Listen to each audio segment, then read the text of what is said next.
Aku salah simpang ni. Betul ke ni zaman Kesultanan Melaka? Mana hang jebat?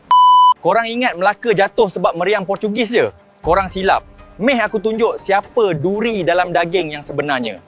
1510, Melaka tengah top gila. Tapi dua mamat ni, Mendelia dengan si Kitol tengah plan nak game semua orang. Diorang lah punca Melaka hancur dari dalam. Korang nak tahu berapa harga ni? Tukar dengan baju tuan hamba boleh? Disebabkan status dan harta, diorang fitnah seorang bendahara ni. Kononnya bendahara tu nak rampas takhta Sultan. Sultan Mahmud terus hukum bunuh bendahara tanpa tanya banyak. Melaka hilang mastermind paling power hari tu juga. Game over terus. Meh, aku explain lagi.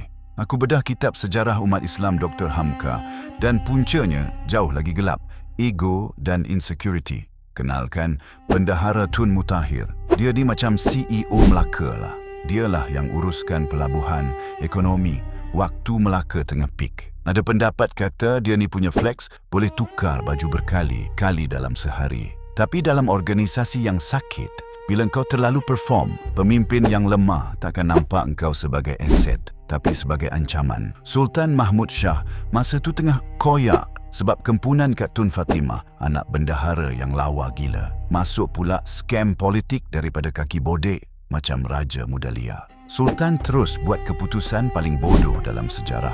Dia hantar utusan bunuh Tun Mutahir, suami Tun Fatimah dan semua waris lelaki dorang. Tanpa usul periksa, tak cukup dengan tu. Ada pendapat kata Tun Fatimah ni kena paksa pula kahwin dengan Sultan. Jadilah Tun Fatimah permaisuri yang tak pernah senyum hingga ke liang lahat. Korang nampak tak kaitan dengan zaman kita sekarang? Ego orang atasan, pantang nampak orang bawah lagi perform. Kaki bodek, jenis yang bisik fitnah kat telinga bos, sampai orang jujur kena buang. Moral decay, bila pemimpin sibuk kejar hiburan dan nafsu, organisasi tu sebenarnya dah tunggu masa nak kolaps. Hamka kata, kejatuhan Melaka tu hukuman Tuhan sebab pemimpin dah hilang kompas moral. Hamka bukan nak jual cerita hebat-hebat saja. Beliau pilih untuk jujur dengan sejarah yang paling dark dan tabu. Sebagai contoh, kekejaman apabila jatuhnya Empire Umayyah dikalahkan oleh Abbasiyah. Tak cukup dengan itu, sisa-sisa Bani Umayyah dijemput ke jamuan makan, kononnya untuk mengajak berdamai. Tapi sebenarnya jamuan itu adalah helah tentera Abbasiyah untuk membunuh